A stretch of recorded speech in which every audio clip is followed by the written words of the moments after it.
Hello दोस्तों, MP परीक्षा के ऑफिशियल यूट्यूब चैनल में आपका फिर से एक बार स्वागत है और मैं पर्यावरण का अगला लेक्चर लेके आपके सामने।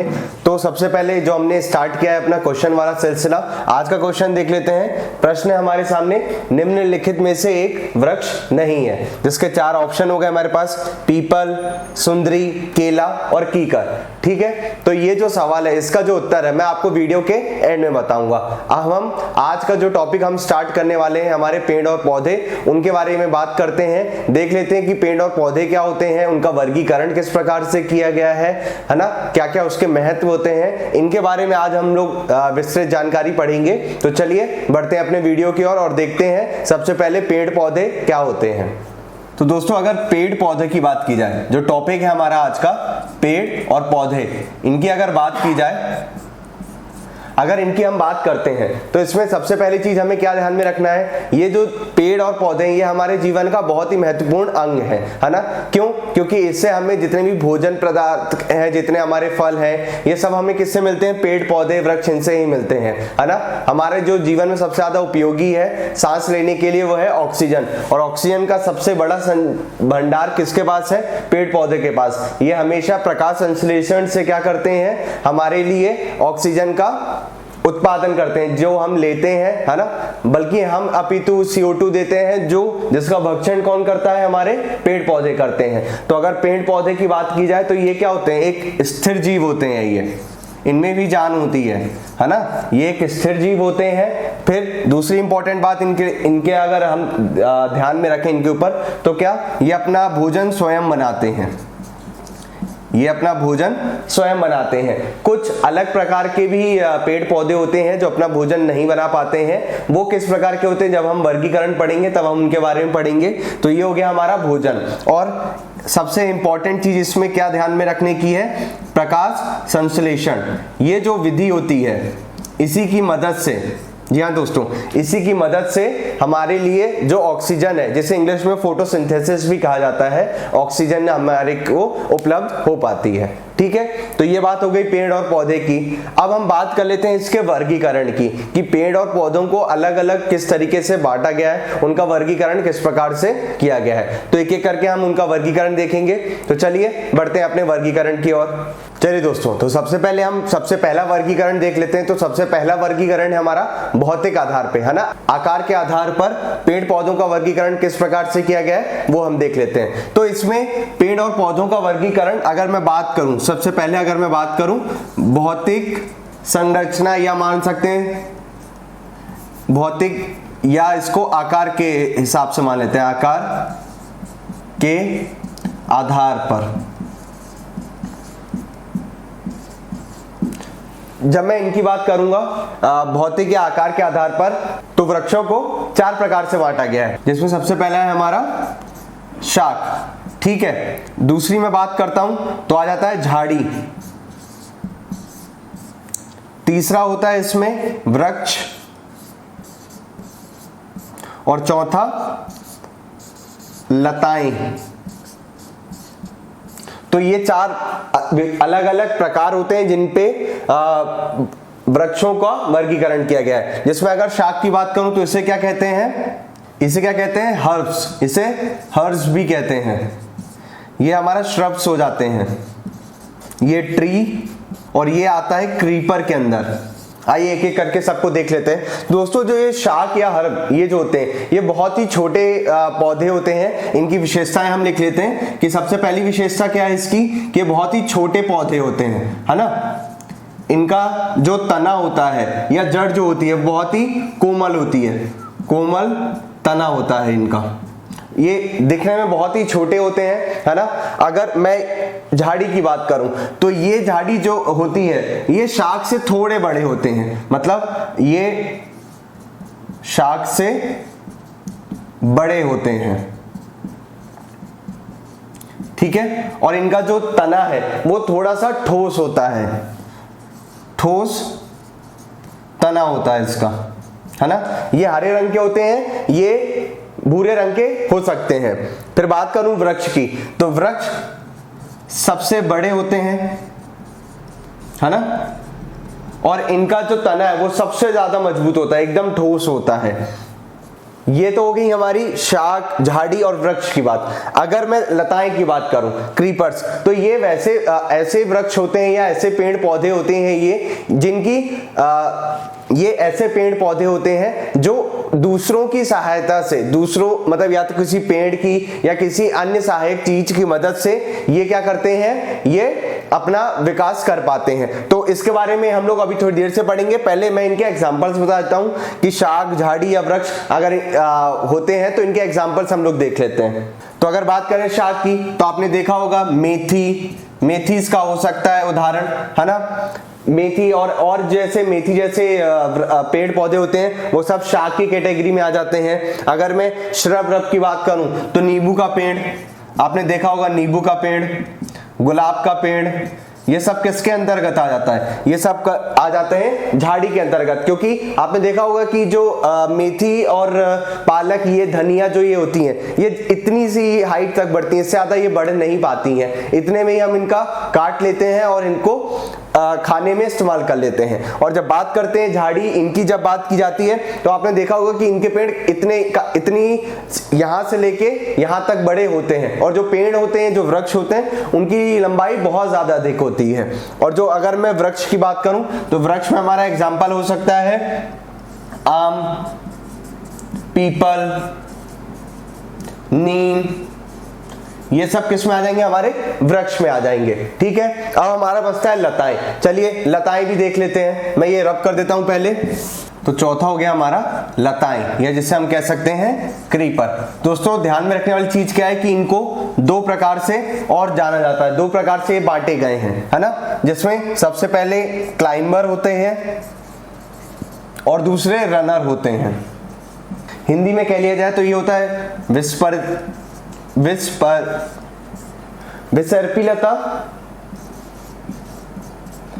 और ये जो होते हैं ये होते हैं, ये विसर्पी लता के अंतर्गत आ जाएगा। रनर जो भी होते हैं विसर्पी लता, और ये आरोही लता। अब बात करते हैं विसर्पी लता क्या होता है। दोस्तों विसर्पी लता वो होता है जिसमें जो जड़ें हैं, है ना, वो पूरे भूभाग में फैल जाती हैं। जैसे आपने देखा होगा खीरे की हो गई, तरबूज की हो गई, ये जो इनकी लताएं हैं ये क्या करती हैं, पूरे भूभाग में फैल जाती हैं। इसलिए इनको क्या कहते हैं, रनर, क्योंकि ये भूभाग में रन करती हैं, इधर उधर फैलती हैं, तो ये उसके अंतर्गत आ जाएंगे। अगर मैं बात करूं आरोही लता या क्लाइंबर लता, तो आपको समझ में आ रहा है क्लाइंब मतलब क्या होता है, ये वर्ड से ही समझ में आ रहा है। क्लाइंब मतलब होता है चढ़ना, है ना।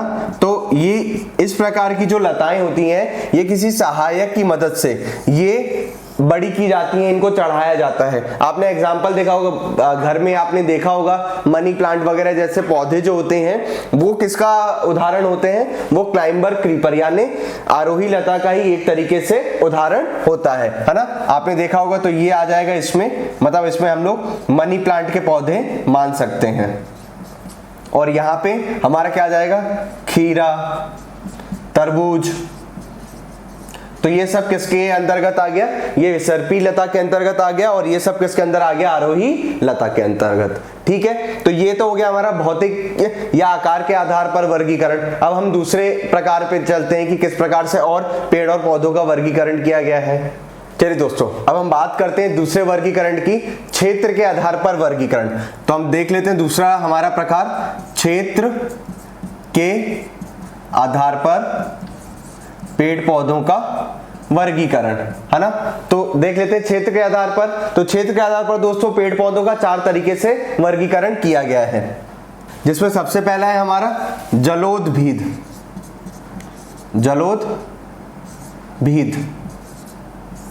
फिर आता है हमारा लवणोदभिद, फिर समोदभिद,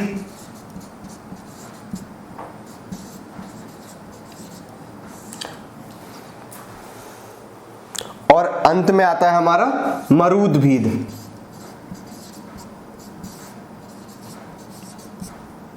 तो ये चार तरीके से वर्गीकरण किया गया है, जलोदभिद, लवणोदभिद, समोदभिद और मरूदभिद, है ना। अब एक एक करके आइए इनको हम देख लेते हैं कि क्या क्या होता है। चलिए तो बात करते हैं सबसे पहले जलोद्भिद की। तो देखिए दोस्तों, यहाँ पे आपको अलग ही समझ में आ रहा होगा कि यहाँ शुरुआत में क्या लिखा है, जल। तो इसमें सबसे ज्यादा उपयोगी चीज क्या है कि जो ये पेड़ पौधे हैं ये कहाँ पे पनपते हैं, तो ये जल पे होते हैं।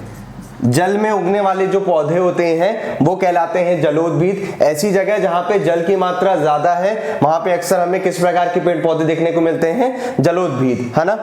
अगर बात करें लवणोद्भिद की, तो ये जो पेड़ पौधे होते हैं ये अक्सर दलदल क्षेत्र पे, है ना, दलदली क्षेत्र पे ये पाए जाते हैं। तो ये जो दलदल होता है ये हमें अक्सर कहाँ देखने को मिलते हैं, ये ऐसी जगहों में देखने को मिलते हैं जहां पानी की मात्रा ज्यादा रहती है। जिस भी क्षेत्र में पानी की मात्रा ज्यादा रहती है वहीं पे हमें लवणोद्भिद पेड़ पौधे का वर्गीकरण मिलता है, वहीं पे इस प्रकार के पौधे हमें मिल पाते हैं। अगर बात करें समोद्भिद की, तो समोद्भिद जो होता है ये खेती योग्य जमीन में अक्सर पाए जाते हैं। जितने भी खेती योग्य जमीनें हैं वहां पे आपको समोद्भिद नाम के पेड़ पौधे अक्सर पाए जाते हैं। और बात करें अगर मरुद्भिद की, तो ये जो पेड़ पौधे होते हैं ये इस प्रकार के पेड़ पौधे आपको मरुस्थली क्षेत्र में पाए जाते हैं। मरुस्थली क्षेत्र जितने हैं वहां पे आपको इस प्रकार के सारे पेड़ पौधे देखने को मिल सकते हैं। तो ये हो गया हमारा क्षेत्र के आधार पर वर्गीकरण। ठीक है, हमने आकार के आधार पर वर्गीकरण देख लिया था। ये हमारा दूसरा वर्गीकरण हो गया किसके आधार पर, क्षेत्र के आधार पर, जो कौन कौन से हैं, जलोद्भिद, लवणोद्भिद, समोद्भिद और मरुद्भिद। जिसमें आपको याद रखना कि जलोद्भिद जल में पाए जाने वाले पेड़ पौधे हैं, लवणोद्भिद दलदली क्षेत्र में पाए जाने वाले पेड़ पौधे हैं, समोद्भिद खेती योग्य जमीन में पाए जाने वाले पेड़ पौधे हैं, और मरुद्भिद मरुस्थली क्षेत्र में पाए जाने वाले पेड़ पौधे हैं। ठीक है दोस्तों, चलिए दोस्तों, तो हम लोग बढ़ते हैं हमारे अगले वर्गीकरण की ओर। और अगला वर्गीकरण है हमारा पोषण के आधार पर। पोषण के आधार पर किस तरीके से पेड़ पौधों का वर्गीकरण किया गया है वो हम लोग देख लेते हैं। तो दो तरीके से इनका वर्गीकरण किया है, जिसमें सबसे पहला है स्वपोषी और दूसरा है हमारा परपोषी। ठीक है, अगर हम परपोषी की बात करें तो ये दो प्रकार के और होते हैं, वो भी हम देख लेते हैं। जिसमें सबसे पहला है मृतजीवी और दूसरा है परजीवी, है ना। अगर स्वपोषी की बात करें तो दोस्तों ये वो प्रकार के पेड़ पौधे होते हैं जो अपना भोजन स्वयं बनाते हैं, है ना, अपना भोजन स्वयं बनाते हैं।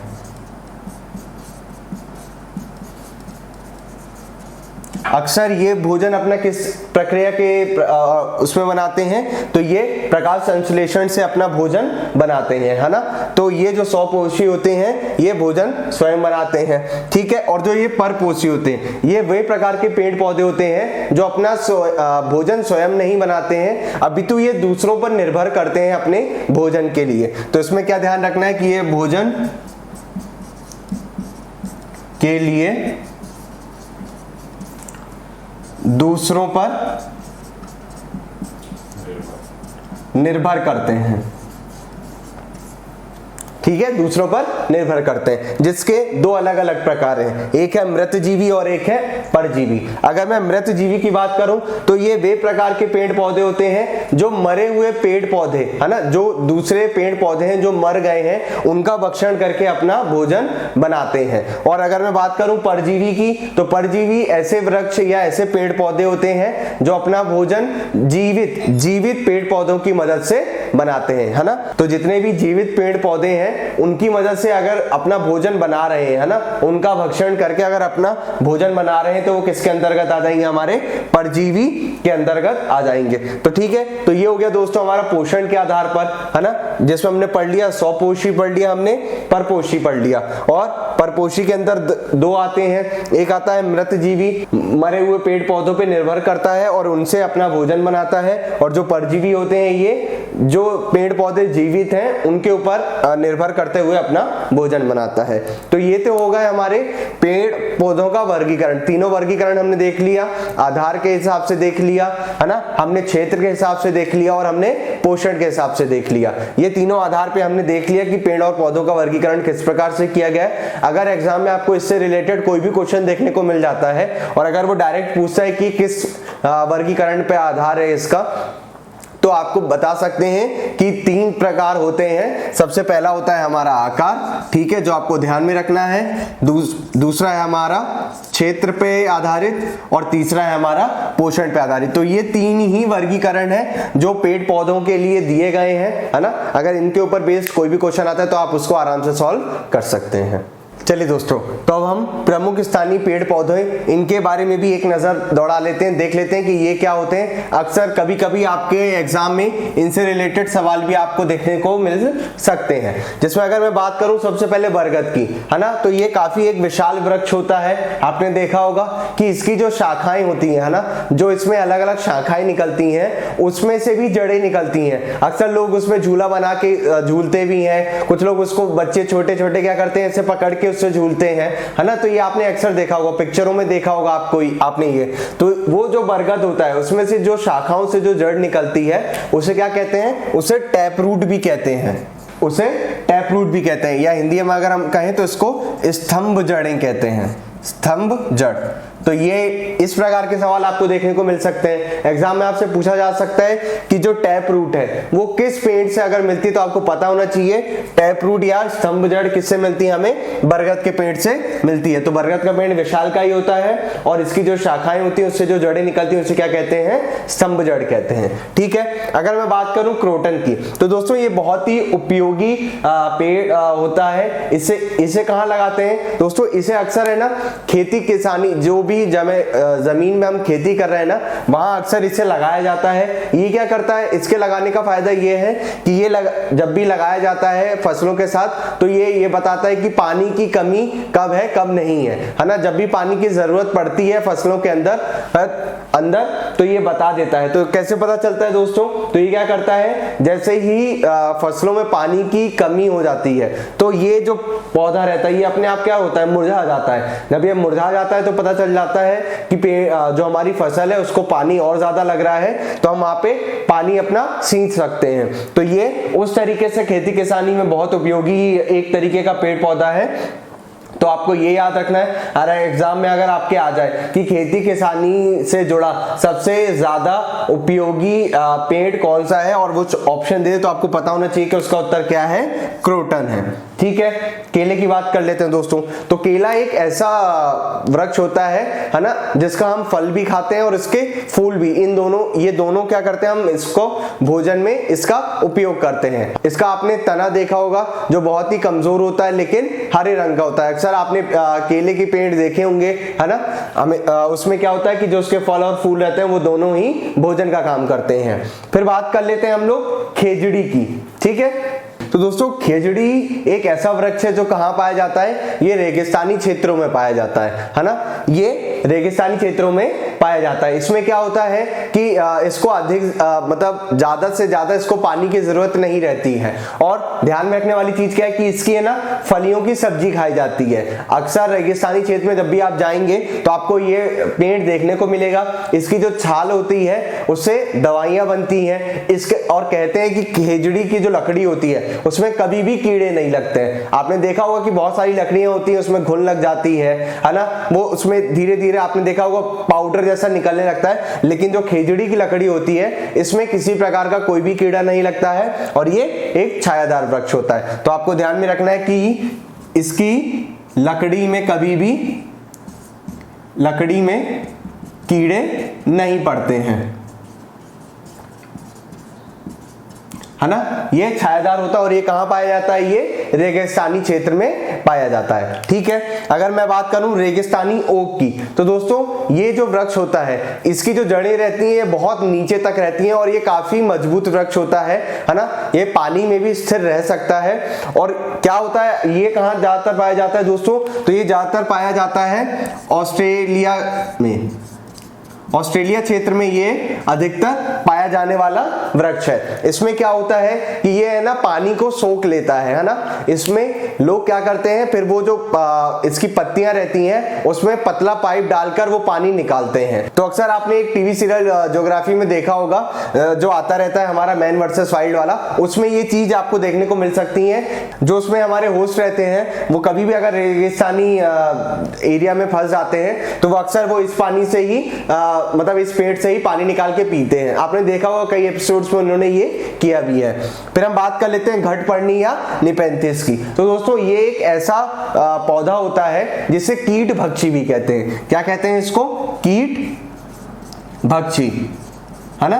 ये उस प्रकार का पौधा होता है जो क्या करता है, कीटों को, मेढकों को, चूहे आदि जैसे छोटे छोटे जो जानवर होते हैं उनका क्या करता है, भक्षण करता है। इसलिए इसे क्या कहते हैं, कीट भक्षी भी करता है। क्या होता है दोस्तों, ये घड़े जैसा, एक घड़े की आकृति का एक प्रकार का वृक्ष होता है ना, जिसका जो ऊपरी हिस्सा रहता है वो एक ढक्कन के जैसे बंद रहता है ना।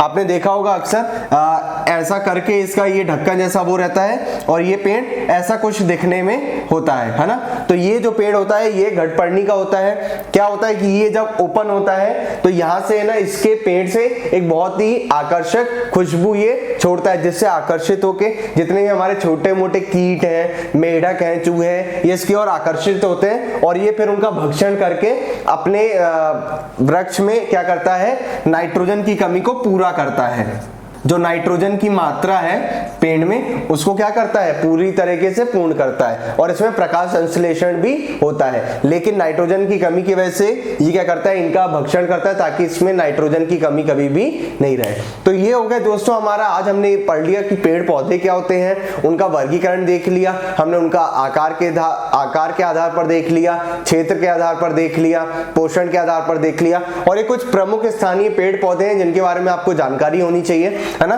जिनके बारे में हम लोग पढ़ चुके हैं।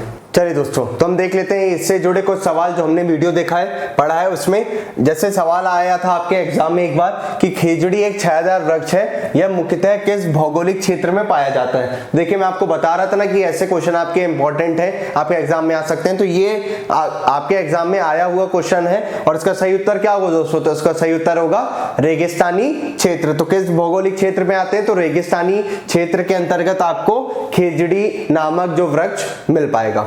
ठीक है, फिर दूसरा सवाल देख लेते हैं कि मेथी का पौधा किस प्रकार के वर्गीकरण के अंतर्गत आता है। यह भी सवाल आपके एग्जाम में आ चुका है। तो दोस्तों ये किस प्रकार के वर्गीकरण के अंतर्गत आता है, तो ये जिस प्रकार के वर्ग में आता है, वर्गीकरण में आता है, वो कौन सा है हमारा, वो था जो हमने सबसे पहले पढ़ा था आधार के अंतर्गत, है ना।